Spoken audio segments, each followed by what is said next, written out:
পর্তুগালের লাল সবুজ জার্সিতে আর্মব্যান্ড হাতে নেতৃত্ব দেওয়ার কথা ছিল তার। কথা ছিল যুক্তরাষ্ট্র আর মেক্সিকোর মাঠ কাঁপানোর, কিন্তু হ্যামস্ট্রিং চোট যে তাকে গত ২৮ ফেব্রুয়ারি আল নাসরের হয়ে মাঠ ছাড়া করেছিল।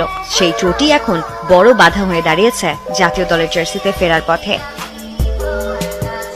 কোচ জেসুসের কণ্ঠে ঝরল দুশ্চিন্তার সুর। তিনি সাফ জানিয়ে দিলেন, যতটা সাধারণ ভাবা হয়েছিল রোনালদোর চোট আসলে তার চেয়েও ঢের বেশি গুরুতর। বিশ্রামের পাশাপাশি উন্নত চিকিৎসার জন্য তাকে উড়াল দিতে হচ্ছে স্পেনে। রোনালদো নেই, এই এক শব্দই যেন পর্তুগাল শিবিরে অনেকটা মেঘের ছায়া। এর আগে নভেম্বরে নিষেধাজ্ঞার কারণে খেলতে পারেননি তিনি। যদিও ব্রুনো ফার্নান্দেজ আর জোয়াও নেভেসরা আর্মেনিয়াকে ৯-১ গোলে চূর্ণ বিচূর্ণ করে দেখিয়েছিলেন, রোনালদো ছাড়াও তারা অপ্রতিরোধ্য। তবে ভক্তদের মনে প্রশ্ন একটাই, রোনালদো কি তবে ফুরিয়ে যাচ্ছেন?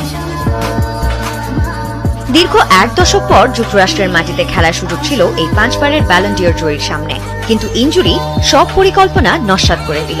২৮ মার্চ মেক্সিকো আর ১ এপ্রিল আটালান্টায় যুক্তরাষ্ট্রের বিপক্ষে লড়াইয়ে কোচ রবার্তো মার্টিনেজকে দল সাজাতে হচ্ছে স্কোয়াডের প্রাণ ভোমরাকে ছাড়াই। সামনে ২০২৬ বিশ্বকাপ, মেক্সিকো, যুক্তরাষ্ট্র আর কানাডায় হতে যাওয়া সেই মহাযজ্ঞে রোনালদোর কি দেখা মিলবে, নাকি এই ইনজুরি হয়ে দাঁড়াবে তার ক্যারিয়ারের বিস্ফোরা? ফুটবল দুনিয়া এখন অধীর আগ্রহে তাকিয়ে স্পেনের সেই চিকিৎসা কেন্দ্রের দিকে, যেখানে নিজের ফিটনেস পুনরুদ্ধারের লড়াই করবেন ফুটবল ইতিহাসের অন্যতম সেরা এই নায়ক।